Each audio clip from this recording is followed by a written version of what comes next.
हमारे ऐसा लगता है कि ये हेडी में सारा रहस्य बता दिया। कितने मार्मिक बात कह दी है। यहाँ कोई प्रश्न करता है, अब देखिए आगे, कि यति माने मुनिराज निर्धन होते हैं तो उन्हें सुख की प्राप्ति कैसे होगी? पैसा ही नहीं है मुनिराज के पास में, धन ही नहीं है मुनिराज के पास में, इतनी ठंड है, कितना टेम्परेचर गिरता चला जा रहा है, माइनस में तक जा रहा है कई जगहों पर तो। और ऐसी स्थिति में भी वहाँ रहते हुए वो लोग चूरू साइड और इस साइड जो है, आप समझिए उस साइड यदि कोई मुनिराज हो, हाँ, तो कैसे रह रहे होंगे वहाँ पर?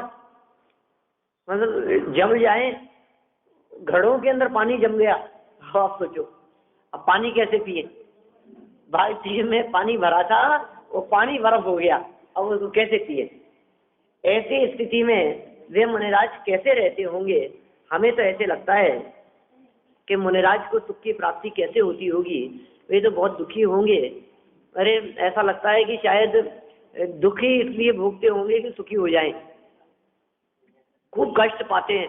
हमें कभी कभी ऐसा लगता है खूब कष्ट पाओ, खूब तकलीफ पाओ, तकलीफ पाकर के भी हम बर्दाश्त कर रहे हैं, क्यों? क्योंकि इससे कर्मों की निर्जरा होगी। तो ऐसे मुनिराज जिनके पास में धन नहीं है, ऐसे यति ऋषि तपस्वी साधु मुनिराज निर्धन होते हैं, निर्धन होते हैं। देखिए जगत में जिनको हम निर्धन समझते हैं वे निर्धन नहीं है, असली निर्धन तो मुनिराज ही होते हैं। जिनके पास से धन निकल गया उनका नाम है निर्धन।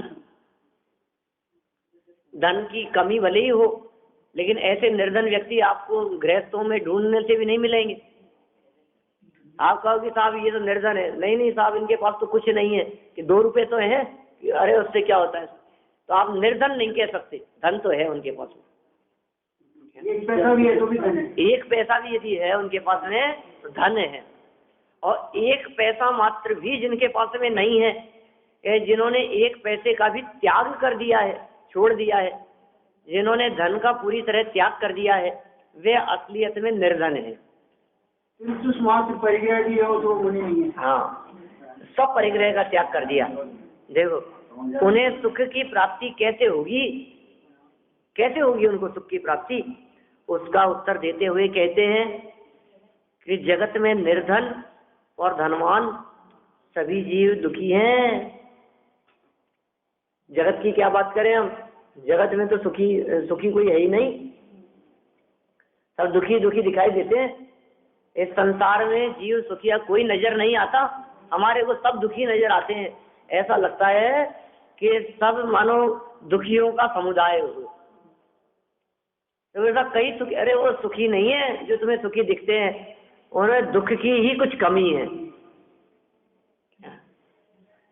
हम भी वर्तमान में सुखी नहीं है। अरे वाह आज तो क्या मजा आ गया, मजा नहीं आ गया, दुख की थोड़ी बहुत कमी थी, उसमें सुख का भ्रम हो जाता है, वास्तव में सुखी नहीं। कह रहे निर्धन और धनवान 2 भागों में विभाजित कर दिया सारे जगत के जीवों को, कुछ निर्धन की श्रेणी में, धनवान की श्रेणी में। निर्धन माने अल्प धन वाले, ये सभी जीव दुखी हैं, यति ही महासुखी हैं। यह बात आगामी 2 चरणों में कहते हैं, 65 नंबर और 66 नंबर और पेज नंबर 62, अनुष्टुप छंद है। अर्थिनो धनम प्राप्य धनेनोप्य वितृप्तित कष्टम सर्वे पीडन्ति परमे को मुनि सुखी परायत्तात् सुखात् सुखम स्वायत्तं केवलं वरम् अन्यथा सुखी नामाय कथमासं सपस्विनः निर्धन धन बिना सुखी तृष्णा से दुख में धनवान सभी भोगते कष्ट मात्र मुनिराज भोगते सुख की जान पराधीन सुख से भी अतिशय श्रेष्ठ दुख पालीन कहो यदि ऐसा नहीं हो तपस्वी मुनिजन कैसे सुख कहो। क्या कह रहे हैं? निर्धन क्यों परेशान है? तो कह रहे हैं धन बिना क्या करें साहब, धन नहीं है, पैसा नहीं है, अरे साहब दरिद्रता है, बहुत बड़ा एक अभिशाप जैसा है, क्या करें, कुछ नहीं है हमारे पास में, तो कुछ व्यवस्था नहीं है, खाने सुबह भोजन कर लिया, शाम के भोजन का ठिकाना नहीं है। ऐसे निर्धन व्यक्ति किस वजह से परेशान है? कि धन की कमी से, धन के अभाव से दुखी है। कि साहब जिनके पास में धन है वो तो दुखी नहीं होंगे ना, कि वे उनसे बढ़कर दुखी हैं। धन नहीं होना एक परेशानी है और धन के होने पर हजार समस्याएं हैं। क्या?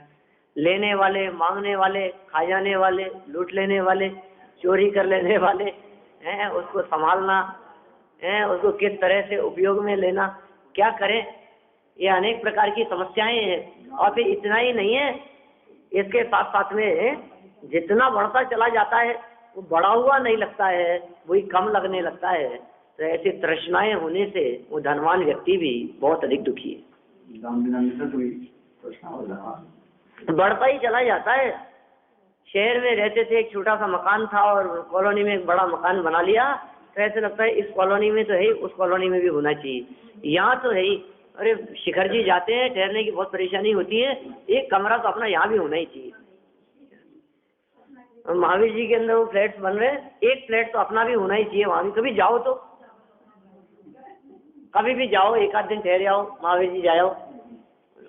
माने इसकी इच्छाएं ऐसी बढ़ती चली जाती है, यहाँ भी होना चाहिए, यहाँ भी होना चाहिए। इससे क्या होता है साहब, इतने से क्या होता है? अरे इतने से तो कुछ भी नहीं होता, एक झटका लगता है और तो साफ हो जाता है ये तो। नहीं, और होना चाहिए, और होना चाहिए। ये तृष्णा के कारण निरंतर दुखी बना रहता है। और यदि मैं छोटे दादा डॉक्टर साहब के शब्दों में कहूँ ये बात, तो कहते हैं कि जोड़ने के चक्कर में इतना परेशान रहता है कि भोगने की इसे फुर्सत ही नहीं मिलती, भोगने की तो फुर्सत ही नहीं मिलती, जोड़ने में लगा रहता है और जोड़ते जोड़ते ही जीवन पूरा हो जाता है। काय के लिए जोड़ता था, भोगूंगा, काय के लिए जोड़ता था, बुढ़ापे में, अंत समय में, अरे कभी अवसर आया, वो अवसर आया ही नहीं, क्या वो मौका मिला ही नहीं। अब जब आगे मौका मिला ही नहीं तो फिर जोड़ जोड़ करके क्या किया, तो क्या नतीजा निकला? कह रहे हैं निर्धन जन धन बिना दुखी और तृष्णा से दुखमय धनवान, सभी भोगते कष्ट, सारे जगत के जीव कष्ट भोगते हैं। अब बोलो आप ये कष्ट किस वजह से भोग रहे हैं? अब मुझे वजह बता दो आप, अलग अलग वजह नहीं चाहिए। हमने एक वजह बतला दिया कि साहब उसके पास में धन नहीं था, इस वजह से परेशान था। एक व्यक्ति के बारे में कह दिया कि धन तो था लेकिन तृष्णा से परेशान था। कुल मिलाकर के असली बात तो यही है, धन की कमी से भी परेशान नहीं होता और धन की अधिकता से भी परेशान नहीं होता, परेशान तो अपनी उल्टी मान्यता से होता है। निर्धन हो चाहे धनवान हो, दोनों ही धन की इच्छा रख करके ही तो दुखी हो रहे हैं। धन से मैं सुखी हो जाऊंगा, निर्धन भी ये मानता है धन से सुखी हो जाऊंगा, और धनवान भी ये मानता है और बढ़ेगा तो मैं सुखी होऊंगा। दोनों की ही मान्यता उल्टी मान्यता है, विपरीत मान्यता है, खोटी मान्यता है। दोनों ही प्रकार के जीव, माने सर्व जगत के जीव कष्ट भोगते हैं, तकलीफ भोगते हैं, सब परेशानी में हैं, सभी भोगते कष्ट। बोलो जिस व्यक्ति की ये बात समझ में आ जाएगी मुझे क्या करना है यार, कितना सा जीवन है और कितना सा परिवार है और कितनी संपत्ति की जरूरत है, कितना धन चाहिए अपने, कहने नहीं साहब बच्चों के लिए, पोतों के लिए। अरे तो वो सब क्या ऐसे ही होंगे क्या? वो अपना भाग्य लिखा करके आए हैं, सब निठल्ले थोड़ी ना होंगे, वो भी अपना काम करेंगे और हमने जिम्मेदारी ले रखी है उनकी। वो कोई काम दाम थोड़ी ना करेंगे, वो कमाएंगे थोड़ी ना, वो तो बैठ के खाएंगे ही ना सिर्फ बच्चे पोते। तो सब अपना भाग्य लेकर के आए हैं, सब अपने अपने हिसाब से कार्य करते हैं, मेहनत करते हैं। तो इसलिए दूसरों के बारे में विकल्प कर करके वर्तमान में पाप की कमाई से इकट्ठा करना मूर्खता का काम है। समझदारी इसी में है, जितना है वो पर्याप्त है अपने जीवन यापन के लिए। यहाँ बैठे हुए कोई ऐसे नहीं है जो दोनों टाइम रोटी खाते रहे और एक पैसा भी न कमाए तो जीवन में कोई परेशानी आ जाए, कोई नहीं है ऐसे। जितने लोग अपन बैठे, दोनों टाइम रोटी की बात कर रहा हूं मैं, इच्छाओं पूर्ति की नहीं। माने देखो, आप दोनों टाइम आप मजे से रोटी खा सकते हैं, इतना तो सबके पास है। और फिर इच्छाओं का तो अंत है ही नहीं। फिर इच्छाओं का तो ऐसा है कि आप 2 मिनट में 10 लाख खर्च कर दो। क्या मकान है सबके पास में, सब रह रहे, सबकी व्यवस्थाएं सब चल रही है बराबर। क्या लेकिन यदि आप ये सोचो कि मैं 25 लाख का मकान खरीद लूं, क्या करोगे आप? 25 लाख के ब्याज में आप आराम से, यदि हैं आपके पास में, तो मकान का किराया भी दे सकते हो और आसानी से जीवन यापन भी कर सकते हो। कई समझदार लोग ऐसे भी मिलते हैं, मकान बनाता है, हाँ बेवकूफ बनाता है, उसमें किराया पे रहता है, वो समझदार है। कह रहे हम तो अपनी बात कर रहे हैं कि यदि संतुष्ट होकर के रहा जाए तो हमें दुखी करने में कोई समर्थ नहीं। जितना है पर्याप्त है। और कह रहा हूँ जितना है ना, वो भी सब खत्म नहीं कर पाएंगे, अंतिम सांस तक छोड़ के ही जाएंगे हम। हमें कोई ऐसा बतला दो कि जो सब कुछ खत्म करके चला गया हो, पूरा भोग लिया हो, सब छोड़ के ही जाएगा जो भी है। हम कह रहे हैं किसके लिए छोड़ करके जाने की बात कर रहे हो आप? आप तो एक काम करो, जितना है आपके पास में सब निपटाने की सोचो आप। क्योंकि जितना निपटता चला जाएगा उतना परिग्रह की गठरी पोटली अपने माथे पे कम होगी, हल्की होगी। हमारे ये जो पोटली बंधी हुई है अपने माथे पर, वो है ना, काहे माया के चक्कर में केले खेल, उसकी लाइन कहाँ है शुरू की? छोड़ दो अवगुण की गठरी, ज्ञान की अब बांध लो। ये सब मोह माया, बाह्य वैभव, संपत्ति और इकट्ठा करने की भावना, ये सब क्या है? ये मोह की गठरी है जो अपने माथे पर बांध रखी है। अपने को भले ही दुनिया में लोग ऐसा कहते रहे कि कुछ नहीं ले जाएगा, साथ में सब ले जाएगा, सारी संपत्ति ले जाएगा, लेकिन कैसे? मोह के रूप में, उसकी तन्मयता और एकत्व पने के रूप में ले जाएगा। सुखी होने का उपाय इनको भोगना नहीं है, सभी भोगते कष्ट मात्र। अब इस मात्र को दोनों तरफ लगाया जा सकता है, सभी भोगते कष्ट मात्र। एक तो इधर लगा लो और दूसरी तरफ लगाओ तो कहेंगे मात्र मुनिराज भोगते सुख की खान। अब इस मात्र को दोनों तरफ लगा दिया अपन ने, सभी भोगते कष्ट मात्र इधर लगाओ, तो हम ये कह रहे हैं कि आपको जो लगता है कि हम सुख भोग रहे हैं, कि नहीं नहीं, सभी मात्र कष्ट ही भोग रहे हैं। किंतु मैं तो सुख भोग रहा हूँ, नहीं, आपको भ्रम हो गया है, आप भी कष्ट ही भोग रहे हैं। तो फिर सुख कौन भोगता है? कि मुनिराज भोगते सुख नहीं, सुख की खान। क्या मुनिराज को तो सुख की खान मिल गई है, मुनिराजों को तो सुख का खजाना मिल गया है, मुनिराजों को तो अंदर में ऐसा अतीन्द्रिय आनंद का एक वैभव मिल गया है, निधान मिल गया है, जो अनंत काल में भी कभी खाली नहीं होने वाला है। अक्षय, अक्षुण्य, अक्षय अनंत। जो मुनिराज को दुखी मानते हैं वो तो मूर्ख है, वो मुनिराज को जानते ही नहीं। जो मुनिराज को दुखी मानते हैं वे तो मूर्ख है। जो मुनिराज के बारे में ऐसा विचार करते हैं, वो कितनी तकलीफ, कितना कष्ट, ये कष्ट और तकलीफ की बात करने वाले तो बेवकूफ लोग हैं। वो बेचारे और, हाँ बेचारे और कहते हैं मुनिराज को। देखो बेचारे हैं क्या मुनिराज? ये बिना विचारे बोलता है। वास्तव में विचार करें तो सब बात समझ में आए कि मात्र मुनिराज ही ऐसे हैं जो सुख की खान को भोगते हैं। अरे जिन्हें कोई टेंशन नहीं है, जिन्हें कोई चिंता नहीं है, जिन्हें किसी बात की कोई चिंता नहीं है, स्वाधीन विचरण करते हैं, स्वतंत्र विचरण करते हैं खुले आसमान के नीचे, कहीं कोई रोक टोक नहीं, कहीं कोई परेशानियां नहीं, यहाँ से उठे वहां चले गए, जब मन में आ गए उठ गए, जब मन में आई चल दिए, जहाँ जैसे रुक गए, बैठ गए, ध्यान अवस्था में बैठ गए, आत्मस्वरूप का चिंतन मनन करने लग गए, आहार का विकल्प आया तो उठ करके चले गए, मिल गया तो ठीक है, और नहीं मिला वापस आकर के बैठ गए। कितना सहज है उनका जीवन। देखो आप शरीर अपना नहीं मानते ना, बस हम अपना मानते। ये बात कल हुई है, और इसके ऊपर वाली जो पंक्तियां हैं वो ऐसी पंक्तियां हैं, यही बात कही थी।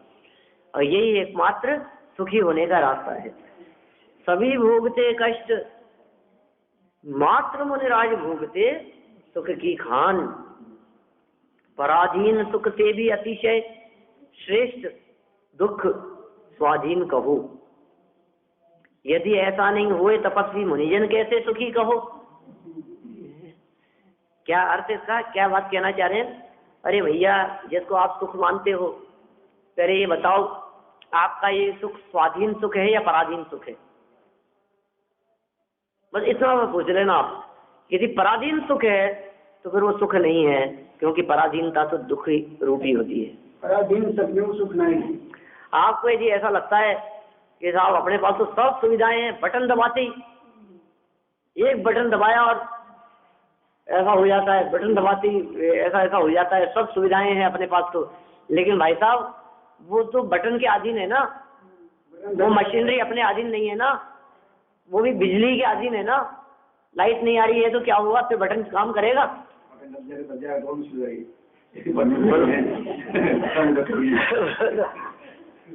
माने क्या कह रहे हैं यहाँ, पराधीन सुख है हमारा। जितना भी सुख है, आपको भोजन में सुख मिल रहा है तो हमारा सुख भोजन के अधीन हो गया। हमारे को पत्नी बच्चों परिवार के साथ में सुख मिल रहा है तो समझ लीजिए हमारा सुख परिवार के अधीन हो गया। हमारा हितैषी अच्छे सज्जन मित्रों की वजह से हम सुखी हैं तो हमारा सुख मित्रों के अधीन हो गया। हम यदि अच्छे घर की वजह से सुख मानते हैं तो समझ लीजिए हमारा सुख तो अच्छे घर के अधीन है। कल यदि घर टूट जाएगा, घर में दरारें पड़ जाएगी, भूकंप आ जाएगा, झटके में छत गिर जाएगी, हिल जाएगी, तो हम दुखी हो जाएंगे। हमारा सुख जो जिन बातों में हमने सुख मान रखा है, ये सारा का सारा सुख पराधीन सुख है। स्वाधीन सुख की तो हमने कल्पना भी नहीं की कि स्वाधीन सुख कैसा होता होगा। जितना सुख है हमारा, अब सोच लो आप किस किस चीज में सुख मिलता है। अभी तक तो अपन कई बार चर्चा ऐसी की अपन ने, किन किन वजह से दुखी हैं अपन, क्यों क्यों क्या कारण से दुखी हैं। और अभी हम यहाँ बात कर रहे हैं आप किस किस वजह से सुखी हैं, वो बातें गिनाओ आप हमारे को। अरे साहब इतने अच्छे कपड़े हैं, ठंडी नहीं लगती अपने को, तो सुखी हो गया। क्या जर्सी पहनी है, इस जर्सी को पहन करके तो मुझे ऐसा लगता है बिल्कुल हीटर लगा दिया गया हो, बिल्कुल ही ठंड नहीं है। कितनी हिमाचल, कितना गर्म शॉल है, सुखी हो गए हम तो इससे। और सच बताना तो फिर हमारा सुख इस शॉल के अधीन हो गया, स्वेटर के अधीन हो गया। स्वाधीन सुख नहीं है। अरे साहब क्या मिठाई बनी है घर में, मजा आ गया, आज तो गरम गरम मिल गया इतनी ठंड में, अपने को तो मजा आ गया। आपको जो ये सुख लग रहा है ये पराधीन सुख है। ये कह रहे हैं पराधीन सुख से भी स्वाधीन रहते हुए यदि कष्ट भी भोगते हो, कदाचित बाहर में कष्ट भी मिलता हो, तो वो श्रेष्ठ है। हर व्यक्ति को स्वाधीनता चाहिए, स्वतंत्रता चाहिए। देखो कोई किसी के अधीन नहीं, किसी की वजह से हमारे को अपने इंडिपेंडेंट रहो, अपने अपने दूसरे की वजह से जबरदस्ती बंधन हो जाता है, बंध जाते हैं। ऐसे नहीं, ऐसे फिर साथ में गए, फिर साथ साथ में फिर उन्हीं के साथ में उन्हीं के हिसाब से चलो, फिर आपस में एक दूसरे कुछ तो कॉम्प्रोमाइज करना ही पड़ता है। फिर ये कह रहे हैं पराधीनता में सुख नहीं है, और कह रहे हैं उससे भी अतिशय श्रेष्ठ कौन है कि दुख स्वाधीन कहो। साहब हम तो अपने में है, देखो हमें आपके सहयोग की जरूरत नहीं है, हमें किसी के अधीन नहीं होना है। हम भले ही दुख पालेंगे लेकिन किसी के आगे जाकर के हाथ नहीं फैलाएंगे। देखिए ऐसे लोगों की स्वाधीनता, भले ही दुख पालेंगे लेकिन हमें किसी का एहसान नहीं चाहिए। क्यों, क्या दिक्कत है आपको कि जिनका एहसान लिया उन्हीं के गुलामी करो, आप उन्हीं के अधीन हो गया तो पराधीन हो गया ना वो सुख। तो पराधीन सुख से भी श्रेष्ठ है स्वाधीन दुख। कदाचित हमें भोजन नहीं मिलेगा, देखो तुम आ जाओ हमारी शरण में। राजा कहता है मुनिराज को, मुनिराज मैं चाहूंगा तो भोजन मिलेगा तुम्हारे को, नहीं तो भोजन नहीं मिलेगा, आ जाओ मेरी शरण में। कह रहे हैं स्वाधीन रह करके तो भोगना अच्छा है, आर मिले तो ठीक, नहीं मिले तो ठीक। कह रहे हैं यदि ऐसा नहीं हो मान लो तो फिर तपस्वी मुनिराजों को कैसे सुखी कहोगे। तपस्वी मुनिराजों को सुखी नहीं कहा जा सकता है। उनके सुख का एक ही आधार है स्वाधीनता। स्वाधीन है, जिस आनंद का उपभोग करते हैं वो आनंद भी स्वाधीन है, अंदर में उपयोग डुबोया और आनंद आ गया, इतना स्वाधीन है सुख। देखिए अर्थ पढ़ते हैं पर इसका, सभी वस्तुओं के अभिलाषी निर्धन, धन रहित होने से महादुखी है। क्या कहा? निर्धन कौन है? आप कहेंगे साहब इनके पास तो कुछ नहीं है, इनके पास तो कुछ नहीं है। इसका मतलब बहुत सारी वस्तुओं की इच्छा रखता है, ये अभिलाषा रखता है। निर्धन व्यक्ति कौन है? तो कहे नहीं साहब अच्छे बर्तन होने चाहिए, नहीं साहब अच्छे कपड़े होने चाहिए, अच्छे कुछ तो होना ही चाहिए, बहुत ज्यादा नहीं लेकिन कम से कम सर छिपाने के लिए छत तो हो हमारे पास में, किराए के मकान, घर का मकान तो होना ही चाहिए, भले ही छोटा हो जाए लेकिन अपना हो। ये कह रहे हैं जिनके पास में नहीं है ऐसा अभिलाषा रखने वाला, वो निर्धन, अति तृष्णा से, अति अभिलाषा से, धन रहित होने से महान दुखी है। और जो धनवान है वे भी तृप्ति रहित होने से तृष्णा के कारण महादुखी है। इस प्रकार जगत के सभी जीव दुखी हैं। तो सुखी कौन है कि सुख पावे, बस वो सुखी है। तो कितना संतोष, देखिए जिन्हें हम संतोषी कह रहे हैं उनको भी असंतोष है। दुनिया में ऐसे संतोषी लोग बहुत दिखेंगे जो 2 टाइम चैन से रोटी खाते हैं, अपना न्याय नीति से आजीविका करते हैं और संतुष्ट रहते हैं। यहाँ उन सुखियों की भी बात नहीं चल रही है, वे भी असंतुष्ट तो रहते ही हैं। यहाँ तो उनकी बात चल रही है जिन्हें जरूरत नहीं और जिनके पास में है नहीं और जरूरत भी नहीं, वे संतुष्ट हैं। मुनिराजों की बात चल रही है यहाँ तो। जगत के सभी जीव दुखी हैं। वास्तव में विचार करें तो संतोषी महामुनि ही महासुखी है। अकेले मुनि की बात नहीं कर रहे, संतोषी महामुनि वे ही सुखी हैं। माने यदि किसी मुनिराज को भी संतोष नहीं है, मान लीजिए मुनि पद अंगीकार करके भी, तो फिर वो दुखी पाएंगे। मुनि अवस्था अंगीकार करके भी यदि उन्हें संतोष नहीं है, संतुष्टि नहीं है और माथे पर वजन है बहुत, तो फिर वे सुखी नहीं है। पराधीन सुख से स्वाधीन दुख ही श्रेष्ठ है। यदि ऐसा न हो तो तपस्वी मुनियों को सुखी कैसे कहा जाए? मैंने तपस्वी मुनिराजों को सुखी नहीं कहा जा सकता है। भावार्थ देखिए, जगत में जितने भी जीव हैं सभी दुखी हैं। एक इंद्री भी, 2 इंद्री भी, 3 इंद्री, 4 इंद्री, विकलत्र, असैनी, सैनी, सब मिथ्या दृष्टि दुखी हैं। जो निर्धन है वे सर्व सामग्री रहित हैं, इसलिए अपने को दुखी मानते हैं। निर्धन क्यों दुखी मानता है? मेरे पास तो कुछ नहीं है इसलिए मैं दुखी हूँ, परेशान हूँ साहब। अरे साहब हम ही जानते हैं कैसी व्यवस्था है, कुछ भी तो नहीं है। दूसरे लोगों को दिखता है ऐसे ही, हमारी हम ही जानते हैं। ये कह रहे हैं अपने को दुखी मानता है क्योंकि वो सर्व सामग्री रहित है, निर्धन व्यक्ति। तथा जो धनवान है उनकी तृष्णा बढ़ती रहती है और तृप्ति नहीं होती। अतः तृप्ति के बिना उन्हें सुख कैसे होगा? वे भी महादुखी है। धनवान तो हैं, सब कुछ है हमारे पास में, लेकिन सब कुछ है कैसे कहा जा सकता है? बहुत कुछ होते हुए भी कमी लगती है ना। अभी कमी लगती है हमारे को। अभी ऐसे लगता है साहब सब कुछ तो है, लेकिन क्या करें, इधर उधर जाने के लिए गाड़ी की जरूरत पड़ती है। फिर गाड़ी आ गई, नहीं साहब गाड़ी तो यहीं काम आती है, लेकिन कहीं भी इधर उधर जाना है तो रिजर्वेशन नहीं मिलता है हमारे को, वो तकलीफ रहती है। कितनी भीड़ भाड़ रहती है, 2 महीने पहले कराओ, इन टाइम पे कहीं जाना है, तो ऐसी स्थिति में क्या करें? तो साहब ट्रेन तो पूरी अपनी नहीं हो सकती, तो क्या करें? तो कुछ ना कुछ तो ऐसी सुविधाएं होनी चाहिए कि अपने को जब चाहे तब ऐसी फैसिलिटी मिल जाए, अपने को टिकट मिल जाए, अपने को साधन मिल जाए, घर से ही अपन तो उठ करके चले जाएं, घर पे ही अपने से हेलीकॉप्टर उतरने लग जाएं। बोलो धीरे धीरे करके जिनके पास में जैसे जैसे वैभव बढ़ता चला जाता है, उनकी इच्छा अपेक्षाएं तृष्णाएं उतनी ही बढ़ती चली जाती है। तो उसने क्यों बनाया? बोलो मुकेश अंबानी ने इतना बड़ा, हाँ क्यों बना लिया उसने?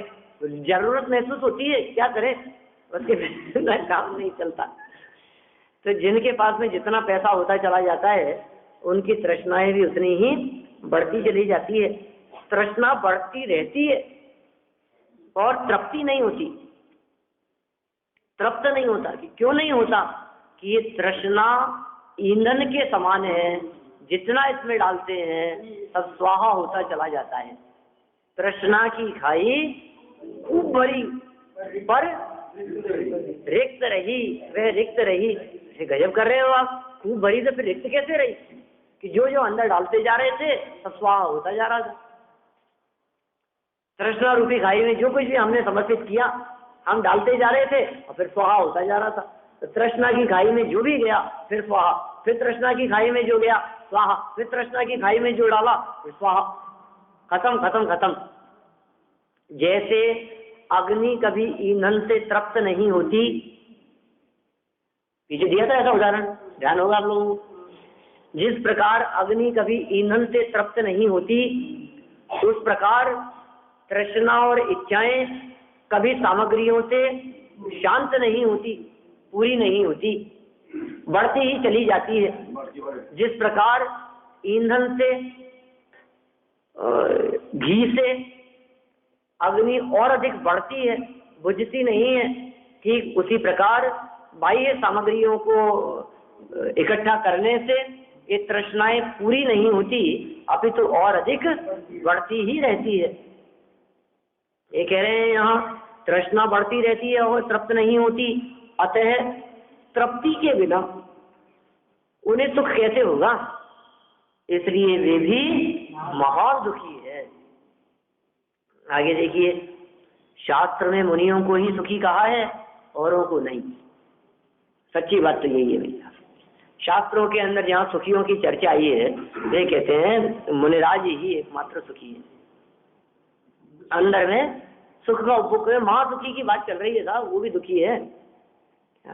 घर गृहस्थी में रहते हुए 50 जंजाल है उसके सामने, कह रहे हैं सम्यक दृष्टि भी सुखी है। तो कदाचित कह दो आप उसको, अंश मात्र है अभी।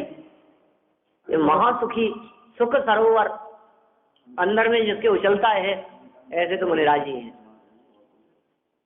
क्या? नहीं नहीं, सुख तो अंश मात्र ही है। क्या? सुख तो अंश मात्र ही है उसका। सुख का सैंपल ही मिला है उसको, सुख का अभी तो उसको सैंपल ही मिला है। तो मोटी चली गई, मोटी कचाई चले जाने, संसार अल्प रह गया, ये कह सकते हो आप।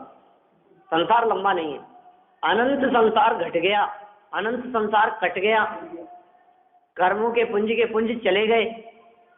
मतलब समझ लीजिए आप, 70 कूड़ा कूड़ी सागर घट करके अंत्य कूड़ा कूड़ी रह गया।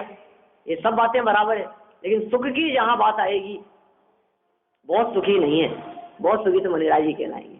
6 महीने में एक बार अनुभव करे, और ये क्षण क्षण में अंतर्मुख, क्षण क्षण में अंतर्मुख होते हैं।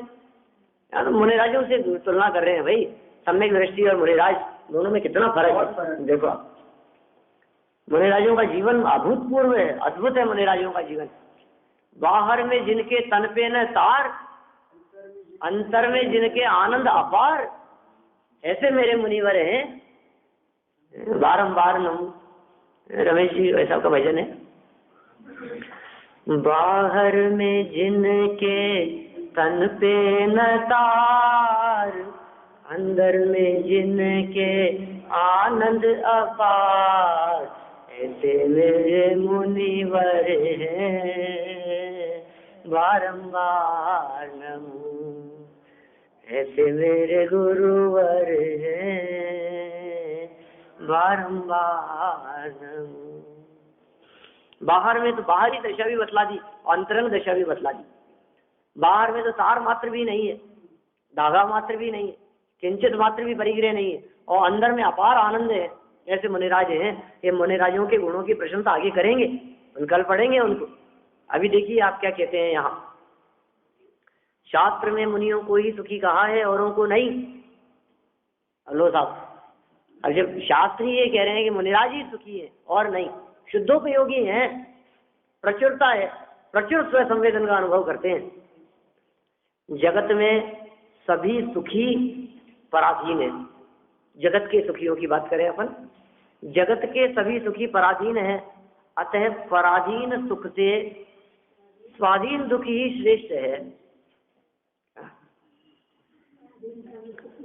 बोलो, थोड़ा बहुत तकलीफ पालेंगे, हमें जौहरी बाजार तक जाना है, अब इंतजार कर रहे हैं कि नहीं ये उतरेंगे इनके साथ में स्कूटर में, अरे इतनी देर में तो पहुंच ही जाते हैं यार, क्या उनके चक्कर में बैठे रहे अपन।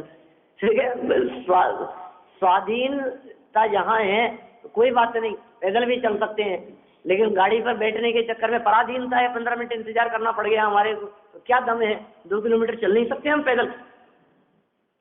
ये कह रहे पराधीन सुख से स्वाधीन दुख ही श्रेष्ठ है। पराधीनता में सुख मानना वृथा है, झूठ है, कल्पना मात्र है, बेकार है, व्यर्थ है। किसमें? पराधीनता में सुख मानना। यदि पराधीनता में सुख होता तो स्वाधीनता से महातप करने वाले मुनिराज सुखी क्यों कहे जाते? पराधीनता में सुख होता यदि मान लो तो हो लो मुनिराज भी अधीन, स्वाधीनता से महान तप का सेवन कर रहे हैं, तपस्चरण कर रहे हैं स्वाधीन होकर के। और तप करने का मतलब तो ऐसा लगता है भूखे रहना और नंगे पांव जमीन पर चलना, सर्व परिचयों को सहन करना, अनशन का भक्ति प्रसन्न क्या नाजी, नाम भूल गए आप लोग वैसे, है ना 12 तप के नाम याद है क्या? याद है सर?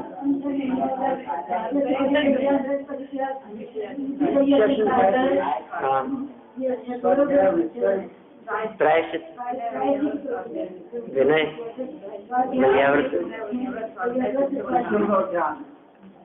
निकल गए दिमाग से। लंबा समय हो गया, मेरे ख्याल से 6 महीने तो ही गए होंगे। कौन से ग्रंथ? कार्तिक के अनुपेक्षा में पढ़े थे हम। हाँ, तप अधिकार की चर्चा करते हुए 2-4 महीने, 2-3 महीने उसके बाद भी चला होगा, और 2-1 महीने इसको हो गए चलते हुए लगभग, है ना, हो गए 2-1 महीने तो मेरे ख्याल से ज्यादा हो गए। देखिए आप क्या कह रहे हैं, यदि पराधीनता में सुख होता तो स्वाधीनता से महातप करने वाले, ध्यान करने वाले, व्युत्सर्ग, विनय, प्रायश्चित आदि करने वाले मुनिराज, कायक्लेश आदि सब जिनके जीवन में दिखाई देते हैं, रस परित्याग करते हैं, वे मुनिराज सुखी क्यों कहे जाते? माने वे सुखी नहीं होते। अतः यही निश्चित हुआ कि जिनको आशा है वे दुखी हैं, और जिन्हें आशा नहीं है वे सुखी हैं। ये निश्चित हो गया। कौन दुखी है और कौन सुखी है? जिसको लड्डू मिल गया वो सुखी है, और जिसके हाथ नहीं लगा वो दुखी। नहीं, ऐसा नहीं है। ये कह रहे हैं जिसे आशा है वो दुखी है, और आशा नहीं है वे सुखी है। हाँ, वही बात है, एक ही अर्थ है दोनों का। सभी संसारी जीव आशा के दास होने से इंद्रियों की आधीनता से दुखी है। कल आई थी ना इस तरह की चर्चा अपनी, पराधीनता, गुलाम बना हुआ है, इंद्रियों की गुलामी की चर्चा की थी कल अपन ने, दास बना हुआ है उनका, क्या करें सर? बोलो, लड्डू खाने में मान लो, कोई भी चीज, रसगुल्ला खाने के अंदर बात समझ लो कि गरम गरम पकौड़ियाँ बन रही है, सब ऐसे 5 इंद्रियों के अधीन होकर के एक एक बात को स्वीकार करता है। क्या रे पकौड़ी खिलाई लेकिन ठंडी, गरम गरम उतार करके रख लिया आपने, क्या मजा है? कह रहे हैं आधीनता के कारण दुखी है, इंद्रियों की आधीनता से, पराधीनता से दुखी है। तथा मन और इंद्रियों को जीतने वाले आशा के त्यागी मुनि सदा सुखी ही हैं। माने सदा सुखी कौन है? इंद्रियों को जीतने वाले, मन को जीतने वाले, इंद्रियों और मन को अपने वशीभूत कर लेने वाले, इंद्रियों और मन के अधीन न रहें और इंद्रियों और मन को अपने अधीन करें, ऐसे जो ज्ञानी धर्मात्मा पुरुष हैं वे ही वास्तव में सदा सुखी हैं। और ऐसे सुखी कौन है? कि असलियत में ऐसे सुखी तो मुनिराज ही दिखाई देते हैं। इसलिए आचार्य कुंद स्वामी ने तो कह दिया, पड़ी वज्जतु सामन्नम यदि इच्छति दुख परिमुखम। हे जीव, यदि तू दुखों से मुक्त होना चाहता है, दुखों से परमानेंट मुक्ति चाहता है, तो श्रावण्य को अंगीकार कर, मुनिव्रत अंगीकार कर।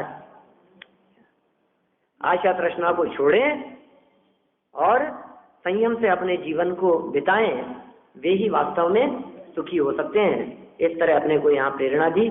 और साहब मुनिराज कैसे हैं, मुनिराज किस प्रकार के होते हैं, क्या क्या गुण मुनिराज के जीवन में होते हैं, इस तरह से यहाँ बहुत सुंदर चर्चा की है।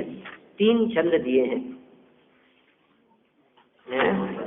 67-68 2 हैं, जिनमें मुनिराजों के गुणों की प्रशंसा की है और कई पेजों में उसका विस्तार किया है। 3 पेज में उसका विस्तार है। कल अपन इस प्रकरण को आगे बढ़ाएंगे। ज्ञानानंद स्वभावी हूँ, ज्ञानानंद स्वभावी मैं हूँ, अपने में धर्म पूर्ण करती, कुछ गम नहीं, मेरा रूपी स्पर्शी करके कुछ भी मैं रंग राग से भिन्न देश से भी मैं भिन्न निराला, मैं हूँ अखंड चैतन्य रस में रमने वाला, मैं ही मेरा करता करता, कुछ में पड़ता कुछ काम नहीं, मैं मुझ में रहने वाला हूँ, करने मेरा विश्राम नहीं, मैं शुद्ध बुद्ध अभिबुद्ध पर परिणति से अप्रभावी हूँ, आत्मानुभूति से प्राप्त तत्व ज्ञानानंद स्वभावी, मैं ज्ञानानंद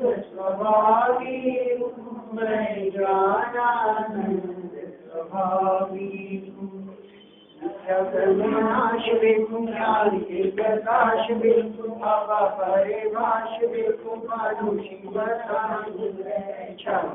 विचान बिल्कुल विमान बिल्कुल ध्यान बिल्कुल परम समानी अनुभव काल बिल्कुल जीवित जगाल बिल्कुल कारुण सदाल बिल्कुल भजन कहाँ तार बिल्कुल पार के उतार बिल्कुल सुख विस्तार बिल्कुल जिम्मेवारी है, जिम्मेवारी की दुखी अद्भुत हमारा लिंगी करे से माता कोई जिम्मेवारी भारती कोई है जो तेरा शरणा करे तो पावे पूछे ज्ञानी के ज्ञान से तुझे रोका रो तुम्हारी मतलब